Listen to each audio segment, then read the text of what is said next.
Hello everyone, welcome to Professor's channel. This is where analytics was made easy. This is also a channel where you can learn the basic of statistics and of course, data science from the scratch.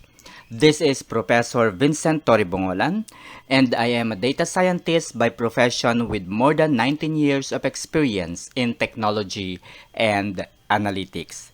I am also a statistician, professor, book author, entrepreneur, and of course, a law student from the Polytechnic University of the Philippines College of Law. Okay, so napakaganda ng pag-uusapan natin ngayon dahil ito ay nakatutok, no? Nakafocus po kung paano tayo kikita sa Melon Plus. Okay. So, this is how to build a successful e-commerce business. Okay? And I hope na maintindihan po ninyong maigi at pakinggan kung ano ang aking mga ipapaliwanag sa videong ito. Okay. Familiar po tayo sa iba't ibang e-commerce platform sa ngayon. Ito po ang Shopee, Lazada, at TikTok Shop. Okay? These are e-commerce business na kung saan ay mayroong mga produktong ibinibenta mula sa kategorya ng home improvements, beauty products, foods and staples essentials, home decorations, clothing and apparel, phone accessories, gadgets and electronics, car accessories, toys and gifts. No? Halos lahat po ng mga mabibili natin sa mga physical malls and establishments ay maaari na pong mabili online. And this is through this e-commerce platform. Okay? At ang lahat ng ito ay maaari ding makita, matagpuan at mabili sa Melon Mall. Okay? Ito po ang e-commerce platform ng Melon Plus. Okay? Melon Mall. Ang Melon Mall o ang Melon Plus ay iba sa Shopee, Lazada at TikTok Shop dahil ang Melon Plus ay nag-ooperate using dropshipping business. Okay? So, pag-uusapan natin paano nga ba nagwo-work ang dropshipping concept ng isang e-commerce. Okay? Kung ikaw ay isang seller ng Melon Plus, okay? Wala ka nang gagawin pang inventaryo. Okay? Hindi mo na iisa-isahin kung ilan na lang yung physical products mo. Hindi mo na titingnan kung ilan na lang yung kulang. Hindi mo na titingnan kung wala ka na bang stocks ng produkto. Okay? Dahil sa dropshipping concept, there's no product inventory. Hindi mo na po gagawin yon. Sa pagpapak ng order, okay, kapag merong bumili doon sa Melon Mall, ay hindi mo na ipapak ang order. Okay? Wala kang gagawin. Bahala na si Melo na kumausap sa mga prospect na shoppers, sa mga buyers. Si Melon na rin po ang bahala sa packaging ng orders. At syempre, kapag na-deal na, no, nakausap na ni Melo yung buyer, bumili na yung buyer. Okay? So, syempre, i-deliver na yung order. Bahala na rin po ang Melon Plus. So, tayo bilang mga seller, ang tawag sa atin ay affiliate sellers. Okay? Ang tawag sa atin ay affiliate sellers. Bakit? Kasi ang gagawin lamang natin ay ipopost sa social media, ibebenta ang mga produkto na nakapublish sa Melon Mall. Okay? As an affiliate seller, you have to do something to sell products listed on Melon Mall. Okay? I hope clear po sa inyo yon. Okay? Kapag ikaw ay member ng Melon Plus, ikaw ay tinatawag na affiliate seller. Dahil ikaw ay kikita sa pamamagitan ng pagbebenta ng mga produkto na nakapublish sa Melon Mall. Okay. Paano ka ngayon bebenta? Sa makabagong teknolohiya, masyado na po tayong advance. No? Marami na pong mga technology, mga AI applications ang maaari nating magamit. At syempre, may mga machine learning algorithms na maaari nating ma-utilize para tulungan tayo sa pagbebenta ng mga produkto. Meron po tayong tinatawag na search engine marketing. Okay? Paano ba i-market sa Yahoo, sa Google, sa YouTube, at sa iba't ibang mga search engine ang mga produkto ng Melon Mall? Okay? Isa pang strategy ay ang search engine optimization. Paano natin gagawing number 1 sa search engine ang mga produkto ng Melon Plus? Okay, halimbawa, naghanap tayo doon ng mobile phone case, let's say iPhone case. Kapag mayroong buyer o shopper na nagre-research sa internet, sa Google, sa Yahoo, no, sa YouTube, sa TikTok, in-enter niya iPhone case 2015. Oh, di ba? So, kapag in-enter niya yung kanyang search word, lalabas sa number 1 yung sinearch niya. Ibig sabihin, lalabas po yung produkto ng Melon Mall sa first search na ginawa ng shopper o buyer. Ang tawag po doon ay search engine optimization. Dapat mahusay yung inyong grupo para number 1 sa lahat ng search engine ang mga produktong binibenta ninyo. Okay? Siyempre, ang pangatlong strategy ay ang pay-per-click. Ano naman po ang ibig sabihin ng pay-per-click? Ang mga analyst ay gumagawa ng mga strategy. Okay? Gumagastos po sila ng mga tinatawag nating ads campaign. Ayan. So, halimbawa meron tayong gustong i-promote na produkto. Let's say iPhone case. Okay, yung bagong model. So, gagawa yung analyst ng campaign or ads na specific for that product para ma-promote yung particular na produkto na yon. Okay? So, dahil merong advertisement, merong campaign na ginawa yung analyst, maaaring kumalat ngayon sa internet yung produkto. Okay? Maaaring kumalat ngayon yung produkto. Okay? And then, ito po yung ating gagawin. Okay? SEO, SEM, at pay-per-click. Okay? And pagkatapos po na mai-apply yung mga yan, imposibleng walang bumili sa mga product. Okay?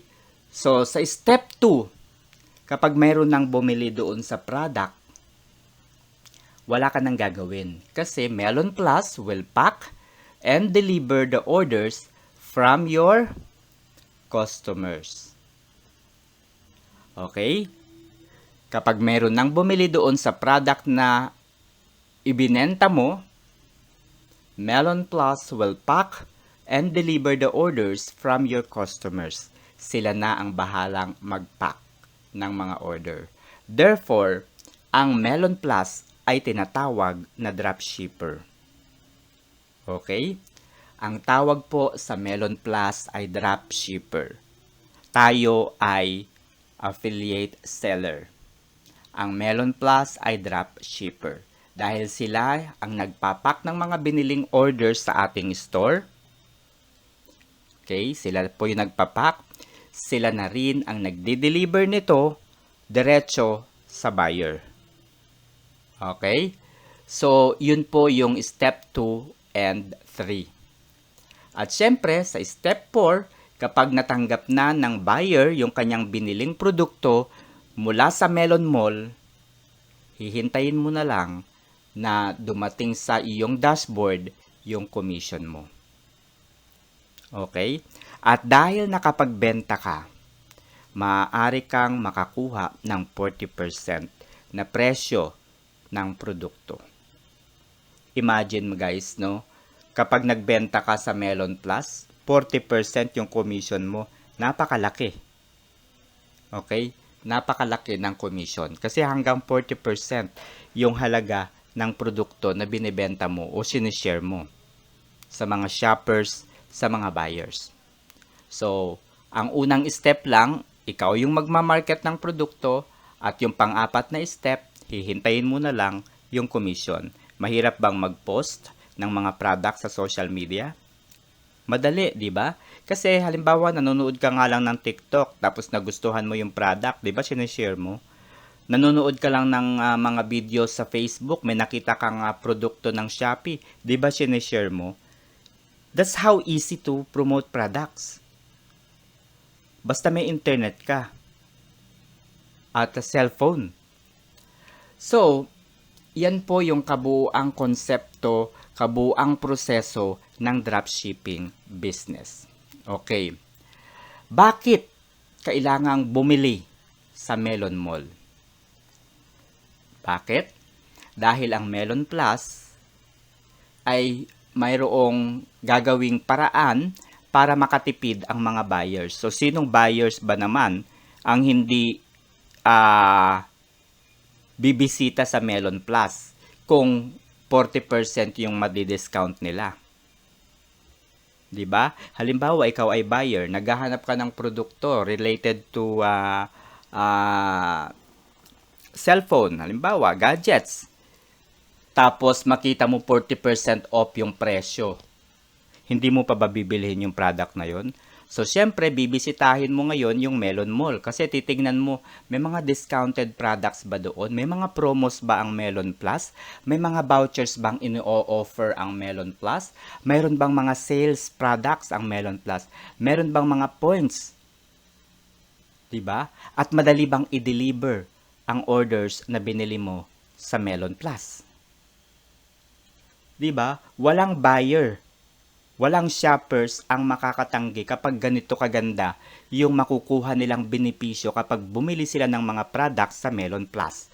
So, ikaw na seller, ikaw na affiliate seller, hindi ka mahihirapan kasi yung mga buyer mismo ang magkakandarapa na bumisita sa Melon Mall. Sila ngayon ang mag-uunahan para subukan, para itesting kung gaano nga ba kabilis bumili at gaano ka ba makakatipid, no? Gaano ka ba makakatipid, 'di ba? Sa Melon Plus. Okay? So, ito pa ang maganda sa Melon Plus.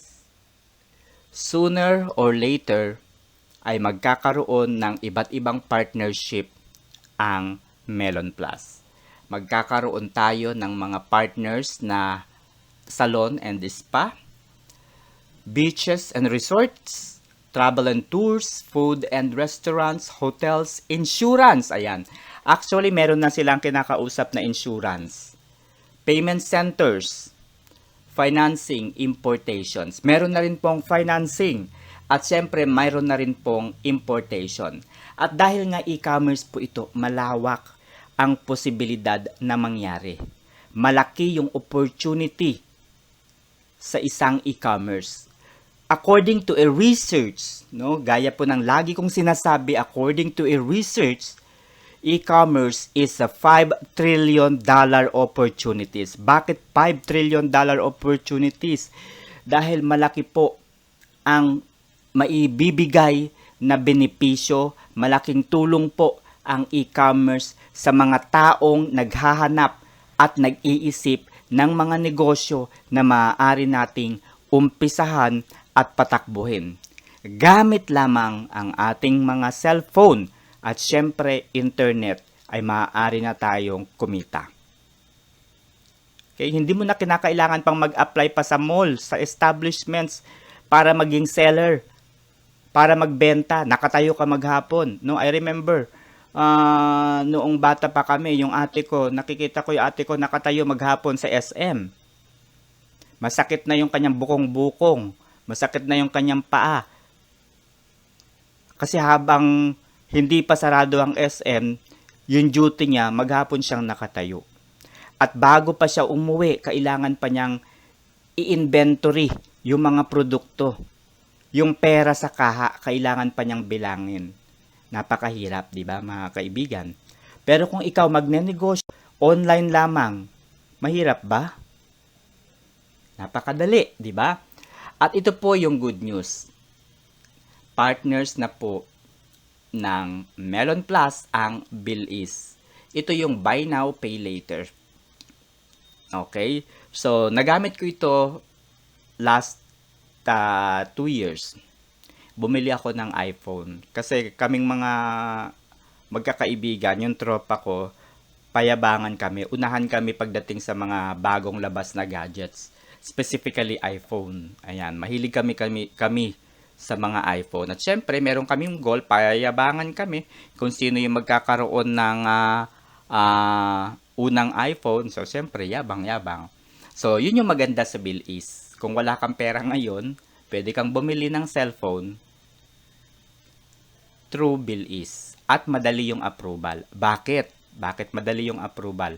Dahil kapag member ka ng Melon Plus, bukod sa makaka-discount ka na sa cellphone na bibilhin mo, mas sureball pa yung approval mo sa Bilis.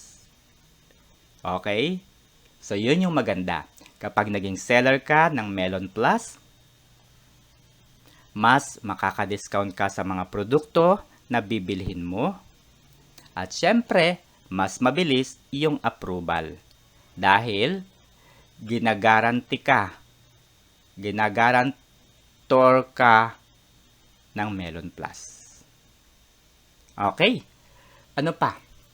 Yung Fast Freight Forwarding Incorporated. Okay. So, kung ikaw naman ay talagang mayroong dugong negosyante, gusto mong bumili ng mga produkto sa China, sa Alibaba. 'Di ba napakamura ng mga produkto sa Alibaba? So, may mga produkto sa Alibaba halagang 100 pesos tapos binebenta rito sa Pilipinas. Yung 100, mabibili mo rito sa Shopee, sa Lazada sa halagang 800. Imagine. Napakalaki ng tubo, 'di ba? So, ganun din po 'yun. Dahil partners ng Melon Plus ang Fast Freight Forwarding Incorporated, maaari kang bumili ng mga produkto sa Alibaba. At bahala na ang Fast Freight Forwarding na kumuha ng produktong 'yon mula sa Alibaba at i-deliver sa iyong bahay. Okay, ano nga ba ang Fast Freight Forwarding? Sila lang naman yung importation company. So, mag-i-import ka ng produkto mula sa China ng discounted yung mga presyo. Imagine 7,800, makakabili ka na ng produkto sa Alibaba. Aba, kung wala kang ganyang idea sa pagbili ng mga products, ewan ko lang kung makakabili ka sa halagang 7,800. Kasi syempre, mag-a-apply ka sa custom. Merong custom fee yun. Mag-a-apply ka ng mga documentation for importation. At marami pang mga dokumento ang kailangan mong i-prepare para makabili ka sa Alibaba, para makabili ka sa China. At syempre, hindi mo pa alam kung yung seller, yung retailers na makakausap mo sa Alibaba ay legit ba o fake. 'Di ba? Paano mo masisiguro na tama? Kasi before, 5 years ago, bumili ako ng product sa Alibaba, hanggang ngayon ay hindi pa rin po dumarating. Buti na lang, halagang 40 pesos lang yung binili ko. iPhone case. 'Di ba? So dito, dahil sigurado tayo na madarating sa atin yung produkto na binili natin, syempre igagay din tayo ng fast freight forwarding kung paano malaman yung legitimacy, legality ng negosyo. At i-deliver na ito sa atin. Kung wala kang pera, may payment assistance din po ang Fast Freight Forwarding Incorporated. At syempre, tutulungan ka rin ng Fast Freight Forwarding sa paghahanap ng mga quality na mga produkto. At syempre, mga mapagkakatiwalaang retailers at mga suppliers. At pagkatapos ay i-deliver na nila ito sa iyong bahay. Pag na-deliver na sa iyong bahay, i-consign mo ito sa Melon Plus. Okay? Ano po ang ibig sabihin ng consignment? Consignment is an arrangement in which goods are left with a third party to sell. The party that sells the goods on the consignment receives a portion of the profits, either as a flat rate fee or commission. So, ibig sabihin, yung mga produkto na pinabili mo sa fast freight na kinuha nila sa Alibaba ay ide-deposit mo sa warehouse ng Melon Plus. Okay? Mayroon pong 4 na warehouse sa Luzon, mayroong 2 sa Visayas at mayroong isa sa Mindanao. O baligtad, mayroong isang warehouse sa Mindanao, 2 sa Visayas. Okay? So, ibig sabihin, yung binili mong produkto sa Alibaba, tutubuan mo lang ng konti, tapos ide-deposit mo na sa Melon Plus. So, syempre, para mapatungan din ng Melon Plus yung produkto. Okay? So, yun yung consignment at yun yung agreement ng Fast Freight Forwarding. Bakit ka sasali sa aming grupo? Okay. Sabi ni Mello, kudos to this team. So many affiliate sellers spreading the Melon Mall, more sales. Kapag mas marami yung grupo na sasalihan mo, mas mabilis na maikalat sa internet, sa social media, at mas mabilis na mai-market ang lahat ng produkto. And I am glad and very confident to say na I am one among the sellers na mayroong pinakamaraming miyembro ng Melon Plus. Kaya kung tayo ay magsasama-sama sa pagbibenta ng mga produkto na nakapublish sa Melon Mall, aba, walang duda, tayo ay tamasang-tamasa. Okay? Baka ikaw na ang susunod na makakuha ng 100,000 sales in just 3 weeks. This is true, mga kaibigan. Sa loob ng 3 weeks, kumita po ako ng higit 100,000 pesos. And tomorrow, September, ano ba petsa tomorrow? September, ano ba ngayon? Basta, tomorrow, Lunes, ay makukuha ko na ang 100,000 na winidraw ko. Okay? Kung paano maging seller, punta ka lang sa iyong cellphone, i-open mo lang ang iyong camera, at i-scan mo lang yung nakikita mong QR code dyan. Okay? Ilabas mo na yung camera mo, dali.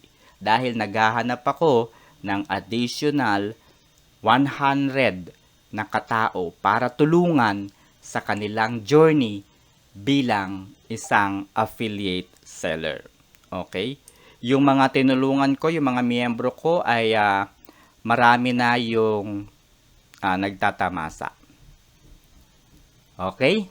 So, bilang affiliate seller, kung gusto mong kumita, scan mo lang ang QR code na yan. At syempre, pindutin mo lang yung register here na nasa gitna. Okay? Kapag napindot mo na yung register here, ay dire-diretso na yan. Ilagay mo na ang iyong pangalan, ang iyong last name, syempre ang iyong email address. Make sure, mga kaibigan, tama yung email mo, ha? Kasi ako pa naman yung tipo ng leader na talaga namang gusto kong tulungan lahat ng aking mga kapwa sellers. Bakit ko kailangan ng email? Kasi ginagabayan ko. Gusto kong mag-send ng mga guidance, mga best practices, mga strategy gusto kong i-share sa lahat. Bakit hindi Messenger? Kasi sa dami po ng aking affiliates, hindi ko nakakayanin pang sumagot isa-isa, no? Kaya ang ginagawa ko ay through email, araw-araw yan. Kung meron akong mga nais i-share sa lahat ng kapwa sellers, ginagamit ko yung email. Although may mga instances na kailangan ko syempre gumawa ng group sa Messenger para sa mga emergency o kaya para sa mga mabilisang mga sagot. Okay, but anyway, I am very hands-on naman din kahit sa email ay anytime nagre-reply po tayo. Okay? So again, scan ninyo yan, pindutin ang register here, at maging seller ka na rin ng Melon Plus. Okay, kapag naging seller ka na ng Melon Plus, official activated na ang iyong account, makakatanggap ka syempre ng isa sa mga powerful na card sa buong mundo. Bakit sa buong mundo? Dahil Melon Plus lamang po ang kauna-unahang e-commerce platform na nag-release, nag-i-issue ng tinatawag na membership Melon Card. Okay? Ang membership card na ito ay katulad din po ng SNR, Landers at Costco. Okay, paano? So, kapag ikaw ay nagpunta sa Landers, bumili ng mga produkto, nagpunta ka sa SNR, nagpunta ka sa Costco, sa tingin ninyo, makakabili ba kayo ng mga discounted na mga products kung hindi kayo mag-a-apply ng membership card? Hindi kayo papapasukin syempre, hindi kayo makakabili ng mga produkto ng SNR, Landers at Costco kung wala kayong membership card. Ganon din naman ang Melon Plus. Hindi kayo makakapagbenta ng mga produkto na kung saan ay mayroong 40% discount and commissions kapag wala kayong membership card. Okay? Paano kayo magkakaroon ng membership card? Siyempre, sinasabi ko sa inyo kanina pa, paulit-ulit, i-scan po ninyo ang QR code na yan. At siyempre, pindutin ang register here and maging seller ng Melon Plus. Okay? Kung hindi nyo pa rin po nakuha yung instruction, ay pumunta po kayo sa description ng video na ito dahil mayroon po doong link na pipindutin nyo na lang and automatic ay igaguide na po kayo ng system. Bahala na po si Melo. Yun po yung chatbot ng Melon Plus para tulungan kayo kung paano maging seller ng Melon Plus. Okay? So, I hope everyone clear at naintindihan ninyo ang Melon Plus. Okay? So, sa susunod na aking pag-uusapan ay ang syempre, hindi dapat mawala legalities. Hindi dapat mawala ang legalities ng isang negosyo. This is to safeguard our commitment. This is to safeguard our part being a seller of Melon Plus. So, that's all for now. Good afternoon.